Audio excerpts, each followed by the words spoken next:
10ই মুহররম হযরত হুসাইন রাদিয়াল্লাহু তাআলা আনহুকে শহীদ করা হচ্ছে কারবালার ময়দানে।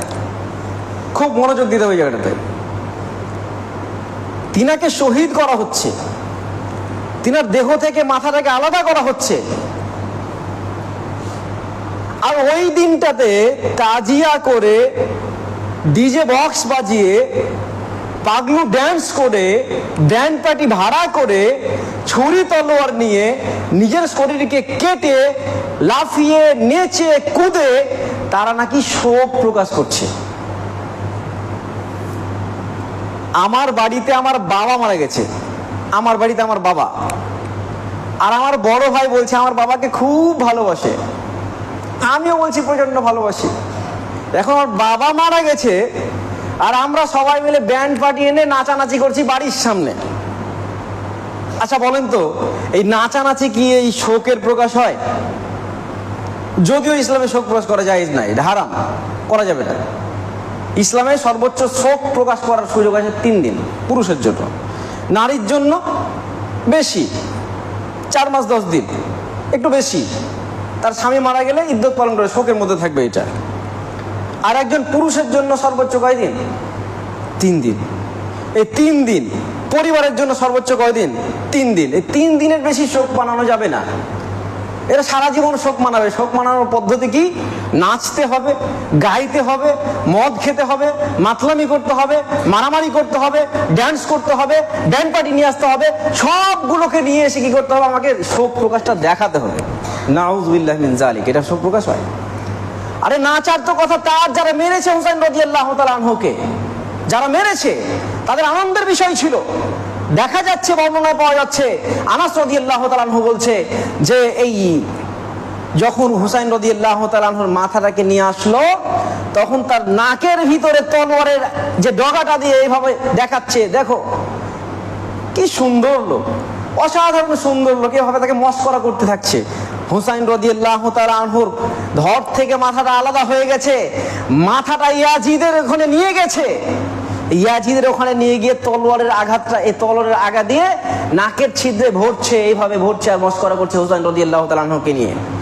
তো মস্করা করার কাজ, আনন্দ করার কাজ, লাফালাফি করার কাজ তো ওদের, যারা হুসাইন রাদিয়াল্লাহু তাআলা আনহুকে শহীদ করেছে, এই বদমাশ কুলাঙ্গারদের। তো আপনারা যারা বলছেন আমরা হুসাইন রাদিয়াল্লাহু তাআলা আনহুকে বেশি মানি, বেশি ভালোবাসি, তারা নাচানাচি করে তাদের পক্ষ নিচ্ছেন না হুসাইনের পক্ষ নিচ্ছেন? অনেক বিষয়, এই সহজ অঙ্কটা বুঝতে হবে। যারা হুসাইন রাদিয়াল্লাহু তাআলা আনহুকে ভালোবাসে তারা তাজিয়া, তারপরে নাচানাচি, কুদাকুদি, ব্যান্ড পার্টি নিয়ে এসে সবাই মিলে গিয়ে ওখানে আনুষ্ঠানিকতা পালন করা, এটা সম্পূর্ণ হারাম, এটা করা যাবে না, আগেই বলেছি। দেখবেন হুসাইন রাদিয়াল্লাহু তাআলা কিভাবে ভালোবেসেন সাহাবায়ে কেরাম। মারওয়ানের সময় যখন আসলো, তিনারা যখন গভর্নর হলেন, তখন একজন সাহাবাকে বলছে মারওয়ান প্রশাসক যে এই আলীকে গালি দাও। কে বলছে? মারওয়ান প্রশাসক বলছে আলীকে গালি দাও, আলীকে গালি দাও রাদিয়াল্লাহু তাআলা আনহু, আলী রাদিয়াল্লাহু তাআলা গালি দাও। সম্ভবত আনাস রাদিয়াল্লাহু তাআলা আনহু হতে পারে, নামটা ঠিক মনে পড়ছে না আমার, একটু মিস্টেক হচ্ছে, সম্ভবত আনাস রাদিয়াল্লাহু তাআলা নাও হতে পারে। একজন সাহাবীকে বলছে হযরত আলীকে গালি দাও। নাউযুবিল্লাহ, আমি ওনাকে গালি দিতে পারবো না। যে গালি না দিবা না দাও, বলো যে আলী খারাপ, শুধু এটুকুই বলো যে আলী খারাপ। যে অসম্ভব, আমি আলীকে খারাপ বলতে পারি না। কেন? এই জন্য খারাপ বলতে পারি না, ওই খাইবারের প্রান্ত আল্লাহ রাসূল সাল্লাল্লাহু আলাইহি ওয়াসাল্লাম সমস্ত সাহাবাদেরকে বলছেন আমি আগামীকালকে এমন একজনের হাতে পতাকা তুলে দেব, যাকে আমি ভালোবাসি, যাকে আল্লাহ ভালোবাসে, যে আমাকে ভালোবাসে, যে আল্লাহকে ভালোবাসে, আমি তার হাতে পতাকা তুলে দেবো। আল্লাহ রাসূল বলছেন, হযরত উমর ওই জায়গাতে দাঁড়িয়ে আছে, হযরত উমর রাদিয়াল্লাহু তাআলা আনহু বলছেন আমার জীবনে কোনোদিন নেতৃত্বের লোভ আসেনি, কোনোদিন নেতা হওয়ার শখ জাগেনি, কিন্তু সেই দিন আমার জেগেছে শখ যে আমি আজকের দিনে যদি নেতা হতে পারি। আমি ভাবলাম যে হতে পারে আগামীকালকে সকালে আমাকে ডেকে বলে উমর এই নাও পতাকা তোমার হাতে দিলাম। এই আশায় বসে আছে। শুধু উমর নয়, সমস্ত সাহাবা বলছে আমরা প্রত্যেকেই একদম সাজো সাজো রবে সকালবেলা হাজির হয়েছি, যে মনে হয় আমাকেই বলবে, মনে হয় আমার হাতেই পতাকা তুলে দিয়ে বলবে যাও এই দায়িত্ব তোমাকে দিলাম, যাও তোমার নেতৃত্বে তুমি এই খাইবারের প্রান্ত থেকে তুমি ওদের সাথে যুদ্ধ করে বিজয়ের পতাকাটা নিয়ে এসে যাও। সব সাহাবা প্রস্তুত, সবাই রেডি। এই মনে হয় আমাকে বলছে আল্লাহ রসুল সাল্লাল্লাহু আলাইহি ওয়াসাল্লাম কারো হাতে দিচ্ছে না। তিনি জিজ্ঞাসা করছেন আলী কোথায়, আলী কোথায়? আল্লাহ রসুল এভাবে জিজ্ঞেস করছেন। তা আল্লাহ রসুল সাল্লাল্লাহু আলাইহি ওয়াসাল্লামকে উত্তর দিচ্ছে আলী রাদিয়াল্লাহু তাআলা চোখ উঠেছে, ও আসতে পারবে না, ওকে নিয়ে এসো। আলী রাদিয়াল্লাহু তাআলাকে নিয়ে আসা হলো। দেখছে সত্যি সত্যি আলী রাদিয়াল্লাহু তাআলার চোখ উঠেছে, আসলেই চোখ উঠেছে। এই সাহাবাদের মধ্যে একজনও কল্পনা করেনি যে আলীকে এই দায়িত্ব দেওয়া হবে, একজনও কল্পনা করেনি। আল্লাহ রসুল সাল্লাল্লাহু আলাইহি ওয়াসাল্লাম আলীকে ডাকলেন এবং নিজের থুথু তার চোখে লাগিয়ে দিলেন, সাথে সাথে চোখ ভালো হয়ে গেল। সুবহানাল্লাহ। এবার বলছেন আলী, এই নাও পতাকা, খায়বারের প্রান্তে তোমাকে সেনাপতি বানানো হলো। আল্লাহ রসুল সাল্লাল্লাহু আলাইহি ওয়াসাল্লামের এই দায়িত্ব নিয়ে আলী রাদিয়াল্লাহু তাআলা খায়বারের প্রান্তরে ছুটলেন, সোজা সোজা ছুটলেন। আল্লাহ রসুল যুদ্ধের রীতিনীতি বলে দিলেন এবং দেখা গেল হয়তো আলী ঠিকই তাদেরকে হারিয়ে বিজয়ের পতাকা নিয়েছেন। সুবহানাল্লাহ, আলহামদুলিল্লাহ। চিন্তা করেছেন? ইনি বলছেন, যাকে বলছে আলীকে গালি দাও, যে আমি সেই দিনের বক্তব্য আল্লাহ রসুলের শুনেছি যে আমাকে যে ভালোবাসে, আল্লাহকে যে ভালোবাসে তিনি হচ্ছেন আলী, যাকে আমি ভালোবাসি, যাকে আল্লাহ ভালোবাসেন তিনি হচ্ছেন আলী রাদিয়াল্লাহু তাআলা আনহু। আর তাকে তুমি গালি দিতে বলছো, তাকে তুমি খারাপ বলতে বলছো, অসম্ভব, এটা হতে পারে না, আমি কখনোই করতে পারবো না, আমার জীবন চলে গেলেও যাবে, তাকে খারাপ বলতে পারবো না। আর আজকে তার ছেলেকে যারা শহীদ করলো তারা নাচানাচি করেছিল সেই দিনকে, আর তোমরা আজকে 1500 বছর পর, 1500 বছর হবে না, সরি, এতদিন পর 1300-1400 বছর পরে আজকে তোমরা বলছো কি নাচানাচি করে ভাবতে আমরা মহব্বত প্রকাশ করছি। এটা হতেই পারে না। সম্মানিত প্রিয় ভাইয়ের আমার, আমি আপনাকে দেখানোর চেষ্টা করলাম যে আহলে বাইত অর্থাৎ নবীর পরিবারকে সাহাবায়ে কেরাম কেমন করে ভালোবেসেছেন। একটা ছোট্ট কথা খারাপ এটা বলেনি। এবার আমরা আপনাদের সামনে যে তথ্য উপস্থাপন, একটা ছোট্ট হাদিস উপস্থাপন করব। আল্লাহ রাসূল সাল্লাল্লাহু আলাইহি ওয়াসাল্লাম আলী সম্পর্কে বলছেন যে যখন তাবুকের যুদ্ধ হচ্ছে, তাবুকের যুদ্ধের সময় আলী রাদিয়াল্লাহু তাআলাকে বলছেন আলী রাদিয়াল্লাহু তাআলা শোনো, তুমি মদিনার মধ্যে থাকো, আর আমরা যুদ্ধ করতে চললাম। কে? আল্লাহ রাসূল যুদ্ধক্ষেত্রে যাচ্ছে, আলী রাদিয়াল্লাহু তাআলাকে বলছে যে তুমি মদিনাতে থাকো, যুদ্ধে নিয়ে যাচ্ছেন না, তার মনটা খারাপ। এবার তিনি বলছেন ইয়া রাসূলুল্লাহ হাবিবাল্লাহ, আপনি আমাকে মহিলাদের দায়িত্ব, শিশুদের দায়িত্ব দিয়ে যাচ্ছেন, মানে ওনার এখানে ভালো লাগছে না, উনিও চাইছেন আল্লাহ রসুলের সাথে কোথায় যাবেন, যুদ্ধে যাবেন। আল্লাহ রসুলকে বলছেন রাসূলুল্লাহ হাবিবাল্লাহ, আপনি আমাকে মহিলাদের দায়িত্ব দিয়ে যাচ্ছেন আর এই ছোট ছোট শিশুদের দায়িত্ব দিয়ে যাচ্ছেন। আল্লাহ রসুল বলছেন আলী রাদিয়াল্লাহু তাআলা আনহু, শোনো আলী, মূসা আলাইহিস সালামের কাছে হারুন যেমন ছিল তুমি ঠিক আমার কাছে তেমন। ব্যাপারটা অনেক গুরুত্বপূর্ণ। মূসা আলাইহিস সালামের কাছে হারুন যেমন ছিল তুমি হচ্ছ আমার কাছে তেমন। অর্থাৎ মূসা আলাইহিস সালাম তিনি যখন তার কমকে রেখে কিছু সংখ্যককে নিয়ে চলে যাচ্ছেন, তখন বললেন শোনো হারুন, এই যে বাকি যারা থাকলো তাদের দায়িত্বে তোমাকে আমি রাখলাম, ভালো করে দেখাশোনা করে যেও। তাকে যেভাবে দায়িত্ব দেওয়া হয়েছিল, যেভাবে মোহাব্বত করেছিল হযরত মূসা হারুন আলাইহিস সালামকে, ঠিক তেমন করে আমি তোমাকে ভালোবাসি।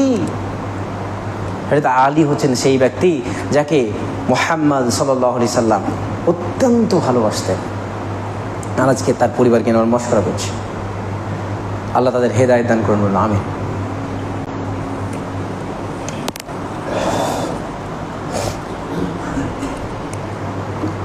আলহামদুলিল্লাহ ওয়াহদা ওয়াসসালাতু ওয়াসসালামু আলা মান লা নাবিয়্যা বা'দা, আম্মা বা'দ, ফাআউযু বিল্লাহি মিনাশ শাইতানির রাজীম। কুল ইন কুনতুম তুহিব্বুনাল্লাহ ফাত্তাবিউনি। প্রশংসা আল্লাহ তাআলার জন্য, শান্তি অবতীর্ণ হোক মুহাম্মদ মুস্তাফা সাল্লাল্লাহু আলাইহি ওয়াসাল্লামের উপর। আল্লাহুম্মা সাল্লি আলাইহি আল্লাহুম্মা বারিক আলাইহি। এ পর্যায়ে আমরা মুহাম্মদ সাল্লাল্লাহু আলাইহি ওয়াসাল্লামকে কি পরিমাণ, কতটুকু ভালোবাসতে হবে আমরা সে বিষয়ে আলোচনা করব। আল্লাহ তাআলা এখানে বলছেন কুল ইন কুনতুম তুহিব্বুনাল্লাহ ফাত্তাবিউনি ইউহিব্বুকুমুল্লাহ। বলা হচ্ছে যে হে রাসূল, আপনি বলেন কাদেরকে? আপনার উম্মতদেরকে বলে দেন ইন কুনতুম তুহিব্বুনাল্লাহ, যদি তোমরা আল্লাহকে ভালোবেসে থাকো। কাকে? তোমরা যারা দাবি করছো নিজেকে মুমিন, যারা বলছো নিজেকে মুমিন, শোনো, ইন কুনতুম তুহিব্বুনাল্লাহ, যদি আল্লাহকে ভালোবেসে থাকো তাহলে ফাত্তাবিউনি, আমার ইত্তেবা করো, আমার ইত্তেবা করো, আমার ইত্তেবা করো, আমাকে অনুসরণ করো। কে বলছে? আল্লাহ তাআলা বলছে, সূরা আলে ইমরান আয়াত নম্বর 31। তাহলে যারা বলছো আমি আল্লাহকে প্রচন্ড ভালোবাসি, যারা বলছো আমি আল্লাহর ভালোবাসা পেতে চাইছি, তাদের কাজ কি? মুহাম্মদ সাল্লাল্লাহু আলাইহি ওয়াসাল্লামকে অনুসরণ করতে হবে। অনুসরণ। আচ্ছা, অনুসরণের ব্যাপারটা একটু পরে আলোচনা করছি। আল্লাহর রসুলকে ভালোবাসার মানদণ্ড কতটুকু? সহিহ বুখারী হাদিস নম্বর 14, সহিহ বুখারী হাদিস নম্বর 15, আপনি খুলে দেখবেন, এখানে বলা হচ্ছে লা ইউমিনু আহাদুকুম, এই হাদিসটা আনাস রাদিয়াল্লাহু আনহু বর্ণনা করছেন, লা ইউমিনু আহাদুকুম হাত্তা আকুনা আহাব্বা ইলাইহি মিন ওয়ালিদিহি ওয়া ওয়ালাদিহি ওয়ান নাসি আজমাইন। বলা হচ্ছে লা ইউমিনু আহাদুকুম, তোমাদের মধ্যে কেউ, কোনো ব্যক্তি, একজনও ব্যক্তি মুমিন হতে পারবে না যতক্ষণ পর্যন্ত সেই ব্যক্তি আমি মুহাম্মদ সাল্লাল্লাহু আলাইহি ওয়াসাল্লামকে তার নিজের চাইতে, তার পরিবারের চাইতে, অর্থাৎ সন্তানাদি যা আছে সকলের চাইতে, পৃথিবীতে যত মানুষ আছে সবার চাইতে আমাকে বেশি ভালো না বাসতে পারবে ততক্ষণ পর্যন্ত ঈমানদার হতে পারবে না। আপনাকে দেখাতে হবে।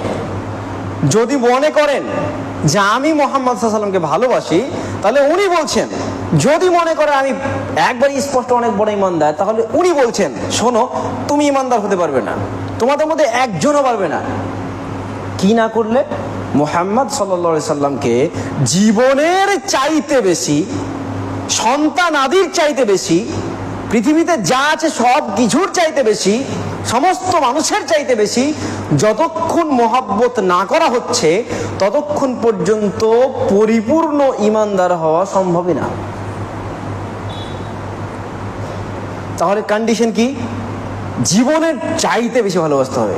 একদিন ওমর রাদিয়াল্লাহু তাআলা আনহু আল্লাহ রাসূলের হাত দুটোকে এভাবে ধরে আছে, এভাবে। আল্লাহ রাসূল বলছেন, ইয়া রাসূলুল্লাহ, হাবিবাল্লাহ, আমি আপনাকে ভালোবাসি, আমি আপনাকে ভালোবাসি, পৃথিবীতে অনেক কিছু ভালোবাসি, কিন্তু আপনাকে ভালোবাসার ক্ষেত্রে পৃথিবীতে যা আছে সব কিছুর চাইতে ভালোবাসি, কিন্তু আমি আমার চাইতে আপনাকে বেশি ভালোবাসি না। এভাবে হাত ধরে বলছে, আল্লাহ রাসূলের হাত দুটোকে ধরে বলছে, ইয়া রাসূলুল্লাহ, ইয়া হাবিবাল্লাহ, আমি আপনাকে পৃথিবীতে যা আছে সবার চাইতে বেশি ভালোবাসি ঠিক, কিন্তু আমি আমার চাইতে আপনাকে বেশি ভালোবাসতে পারি না বা বাসিনি। আল্লাহ রাসূল বলছেন, উমর রাদিয়াল্লাহু তাআলা আনহু, মনে রেখে দাও, তুমি যতক্ষণ পর্যন্ত আমি মুহাম্মদ সাল্লাল্লাহু আলাইহি ওয়াসাল্লামকে তোমার নিজের চাইতে বেশি ভালো না বাসতে পারবে ততক্ষণ পর্যন্ত তুমি ঈমানদার হতে পারবে না। সাহাবা উমর কে? উমরের সপক্ষে অনেক আয়াত অবতীর্ণ হয়েছে। উমর রাদিয়াল্লাহু তাআলা আনহু কে? যাকে দেখে শয়তান পালিয়ে গেছে, শয়তান টিকতে পারে না। এই উমর রাদিয়াল্লাহু তাআলা আনহুকে বলছে যে আমাকে বেশি ভালোবাসতে হবে তোমার নিজের চাইতে, না বাসলে তুমি ঈমানদারই হতে পারবে না। কোথায় আছেন? তারা যদি ঈমানদার না হতে পারে, আমি আপনি কে?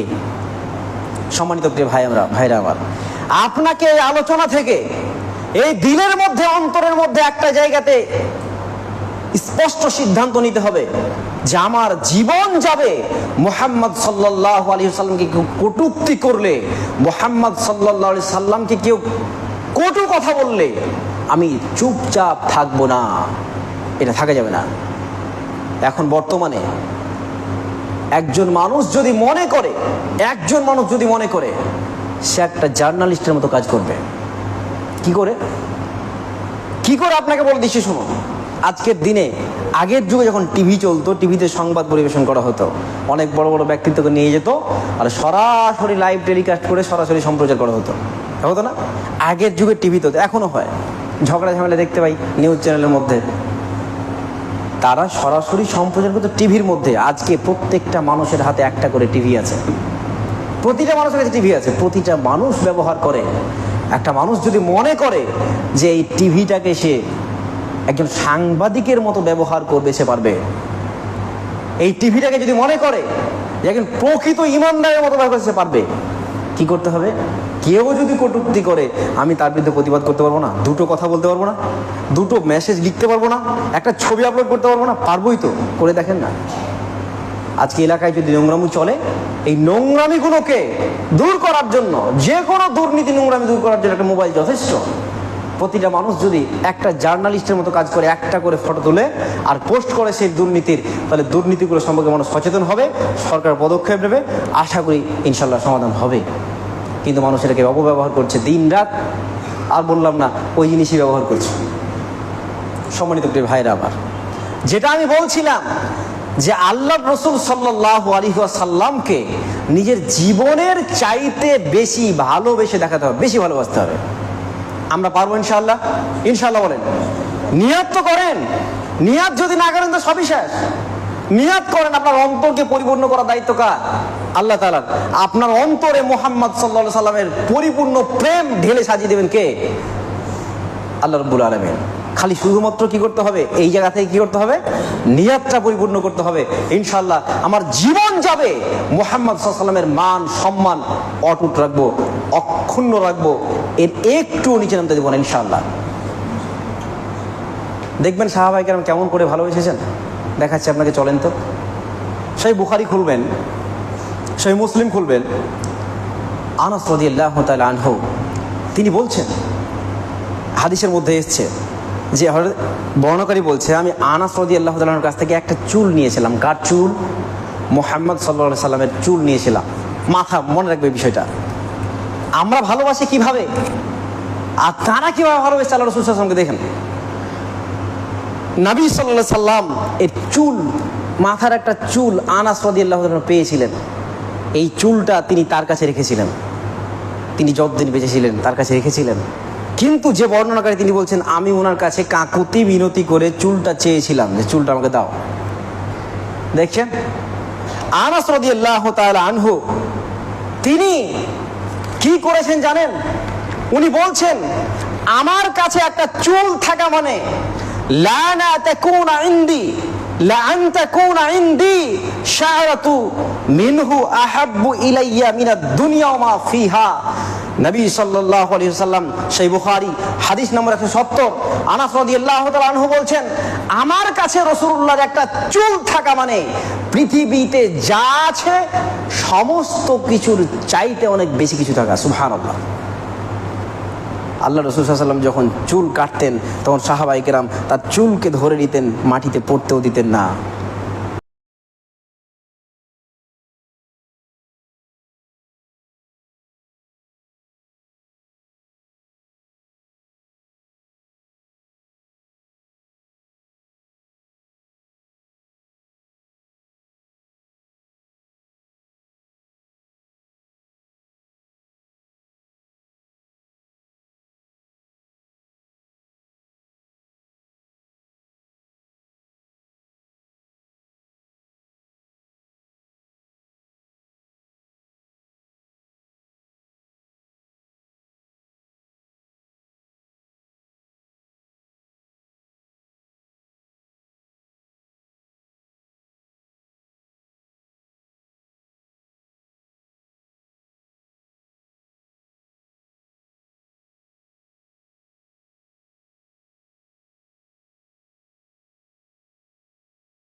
থুতু ফেলার সময় আমি দেখেছি তার সাহাবায়ে কেরাম থুতুকে হাতে ধরে নিয়েছেন আর পোশাকে মেখেছেন। সুবহানাল্লাহ, পুরো শরীরে মেখেছেন, মুখমণ্ডলে মেখে নিয়েছেন থুথু মুবারক। থুথু কার? রসুলের থুথু। আল্লাহ রসুল যখন অজু করেছেন, তিনি বর্ণনা করেছেন ওখানে গিয়ে আল্লাহ রসুল যখন অজু করেছেন, অজুর পানিগুলোকে কাড়াকাড়ি করে নিজের শরীরে, নিজের মুখমণ্ডলে মেখেছেন।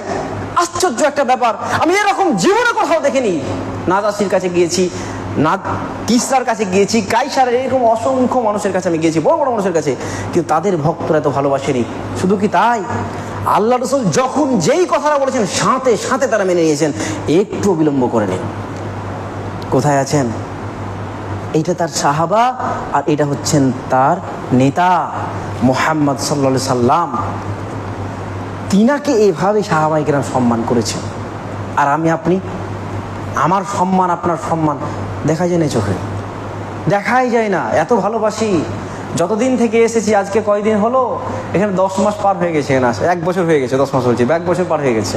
এই 1 বছর থেকে বলছি, ভাই তুমি নামাজটা পড়ো, তুমি নামাজটা পড়ো ভাই, মুহাম্মদ সাল্লাল্লাহু আলাইহি ওয়াসাল্লামকে ভালোবাসো, খুব ভালোবাসো, মাশাআল্লাহ, আলহামদুলিল্লাহ। আমি জানি তুমি হিরোইন খেতে পারো, আমি জানি তুমি মদ খেতে পারো, আমি জানি তুমি নেশাগ্রস্ত হতে পারো, আমি জানি তুমি পাপের সাথে যুক্ত হতে পারো, কিন্তু আজকের দিনে যদি তোমাকে ডাক দেওয়া হয় তোমার ইসলাম ক্ষতিগ্রস্ত হচ্ছে, আমি জানি তোমার অন্তরগুলো আমি চলে যায়, আমি জানি তোমার অন্তর এটুকু বলবে, আমি এটুকু জানি ভালো করে। কিন্তু আপনি চলে গেলেই কি সব শেষ হয়ে যাবে? মুহাম্মদ সাল্লাল্লাহু আলাইহি ওয়াসাল্লামের একটা মাত্র কথা, তোমরা আল্লাহ তাআলার কথাকে মেনে চলো। আল্লাহ নির্দেশ দিচ্ছে কি? নামাজ পড়তে। মুহাম্মদ সাল্লাল্লাহু আলাইহি ওয়াসাল্লাম বলছেন নামাজটা পড়ো। একটা নির্দেশ আপনি মানেন না। আপনার এলাকায় যেভাবে সমস্যা তৈরি হচ্ছে, যেভাবে এই হিরোইন যারা খাচ্ছে আজকে, আমার মনে হয় না তারা নামাজ পড়তে এসছে কিনা, আসলে আসতেও পারে, আবার না আসলে নাও আসতে পারে। এরা আজকে যেভাবে মাদ্রামিটা শুরু করেছে, এরা আগামী দিনে আপনার বাড়িতে আপনার জন্য কতটা ভয়ঙ্কর হতে যাচ্ছে আপনি জানেন না। খুব দ্রুত, খুবই দ্রুত এদেরকে সামাল দেন, এই হিরোইন খেলোয়াড়দেরকে সামাল দেন খুবই দ্রুত, না হলে আপনার আমার সবার জন্য এরা আতঙ্ক তৈরি হচ্ছে। এরা সন্ত্রাসীদের চাইতে অনেক বড় সন্ত্রাসী হবে। আজকে আপনার আমার বাড়িতে যেভাবে লুটপাট তারা শুরু করেছে, আপনার এলাকায় যেভাবে তারা লুটপাট শুরু করেছে, ভাবনা চিন্তার বাইরে আপনার এলাকারই এই হিরোইন খোরগুলো করছে, এরা অন্য কোথাও নয়। আমি বলবো বংশ নয়, আমি বলবো ক্ষমতা নয়, আমি বলবো প্রভাব নয়। যদি কোনো হিরোইন খোর সমাজে থেকে থাকে তাহলে বলবো, যদি আপনি ক্ষমতাবান হন আর যদি আপনার পরিবারে ওই ছেলে হিরোইন খোর হয়, এটা আপনার জন্য ভয়ঙ্কর। আপনি এগিয়ে আসেন, আপনার ওই ছেলেকে শুধরানোর জন্য যা কিছু পদক্ষেপ নাও সবই নেন। সমাজের মানুষ একত্রিত হয়ে এই হিরোইন খোরগুলোকে সামাল দেওয়া যাবে না। আমার মনে হয় এটা বেশি দিন সময় লাগবে না, এদেরকে উৎখাত করতে, তুলে ফেলতে বেশি সময় লাগবে না, অল্প সময়, জাস্ট একটু সময় দরকার। কি? আপনার অন্তরটাকে মজবুত করতে হবে, মজবুত, নাহলে সব শেষ করে দেবে, আপনি ভালো করে কিছু করতে পারবেন না। আল্লাহ রসুলের মহাব্বতের খাতিরে, আল্লাহর মহাব্বতের খাতিরে, ইসলামের মহাব্বতের খাতিরে এই হিরোইন খোরদেরকে তুলে দেওয়ার জন্য আপনাকে প্রস্তুতি গ্রহণ করতে হবে। কিছুদিন আগে নদীর ধারে আইসক্রিমের একটা ফ্যাক্টরি ছিল, ওখানেও তারা লুট করেছে। আমার ঘটনা, আব্দুর রহিম বলে একটা লোক আছে এখানে, শিক্ষিত একটা ছেলে, ওই কলেজ মাঠের পাশে দোতলা বাড়ি, তার বাড়িতে লুট করেছে। ব্যাটারি চুরি হচ্ছে, গাড়ির ব্যাটারি চুরি হচ্ছে, অসংখ্য নজির, অসংখ্য চুরি চামারি তৈরি হচ্ছে। কয়েকদিন পর আপনাকে খুন করে আপনার বাড়ি সব লুটপাট করবে, এরা একটু দ্বিধাবোধ করবে না। বলছে প্রিয় ভাইরা আমার, আপনার কাছে রিকোয়েস্ট রাখছি, লিল্লাহিয়াত, আল্লাহর জন্য, মুহাম্মদ সাল্লাল্লাহু আলাইহি ওয়াসাল্লামকে ভালোবাসার জন্য, ইসলামকে ভালোবাসার জন্য আপনি তাদেরকে থামান, তাদেরকে থামিয়ে দেন এই মুহূর্তে। আপনি আগে অগ্রসর হন ইসলামের দিকে। আমরা প্রত্যেকে একটা কাজ আজকে করব, সেটা হচ্ছে কি, আমরা যারা এখানে উপস্থিত আছি নবী সাল্লাল্লাহু আলাইহি ওয়াসাল্লামের একটা জিনিসকে ধারণ করব। কি? আল্লাহর রাসূল নামাজ পড়েছেন, কোনো সাহাবী নামাজি ছিল না, আমরা তাকে ভালোবাসি, আমরা তারই উম্মত। আমরা আজকে থেকে কেউ বেনামাজি থাকবো না ইনশাআল্লাহ, ইনশাআল্লাহ। আপনি যদি নেশাগ্রস্ত হয়ে থাকেন, আপনাকে বলছি নামাজ পড়া শুরু করেন, আল্লাহ ইনশাআল্লাহ আপনাকে দেখবেন, আপনি দেখবেন এই সালাত আপনাকে পাপ থেকে বাঁচাচ্ছে ইনশাআল্লাহ। আর যারা দায়িত্বশীল আছেন, আপনাদেরকে বলেছি আপনারা দাওয়াতি কাজটা করেন, তাদেরকে দাওয়াত দেন, তারা অন্যায় করছে জিনিসটাকে বুঝান, আর তাদেরকে কিভাবে ফেরানো যায়। শুধু মাইট দিলেই কিন্তু হয় না, মাথায় রাখবেন। ধরলাম মারলাম এটা কিন্তু সমাধান নয়। এই হিরোইন খোরকে মেরেও অনেক সময় সমাধান হবে না। কি করতে হবে? ওর স্থায়ী ট্রিটমেন্টের ব্যবস্থা করতে হবে। ও অসুস্থ, তাকে ট্রিটমেন্টে যদি নিয়ে যেতে পারেন, দেখবেন ও সুস্থ হচ্ছে। একটা সময় কি হবে, সে হিরোইন থেকে দূরে সরে আসবে ইনশাআল্লাহ। আপনি ট্রিটমেন্টের ব্যবস্থা করেন। সামাজিকভাবে যদি ওদের পেছনে টাকা খরচ করতে হয়, তাও সমাজ থেকে টাকা তুলে ট্রিটমেন্টের ব্যবস্থা করেন, দরকার এটা। নাহলে আজকে ট্রিটমেন্ট না করলে গোটা সমাজ অসুস্থ হয়ে যাবে, তখন আপনি কিন্তু মানে আপনার পরিবারকেও সামাল দিতে পারবেন না। আল্লাহ আমাদের প্রত্যেককেই সেই তৌফিক দান করুন, আমিন। আল্লাহ, আজকে আমরা নানা রকমের সমস্যায় জর্জরিত হয়ে গেছি, নানা সমস্যায় জর্জরিত হয়ে নিজেরা কুল কিনারা পাচ্ছি না। আমরা যাতে সহজ সরলভাবে সঠিকভাবে একটা সহজ পন্থা অবলম্বন করতে পারি, সমাজকে ভালো রাখতে পারি, তার জন্য আমাদেরকে সুপথ বাতলে দাও, আমিন। আর আমরা আমাদের জীবনে যেন মুহাম্মদ সাল্লাল্লাহু আলাইহি সাল্লামকে আদর্শ রূপে ধারণ করতে পারি, বলেন আমিন। আমরা যেন আমাদের জীবনে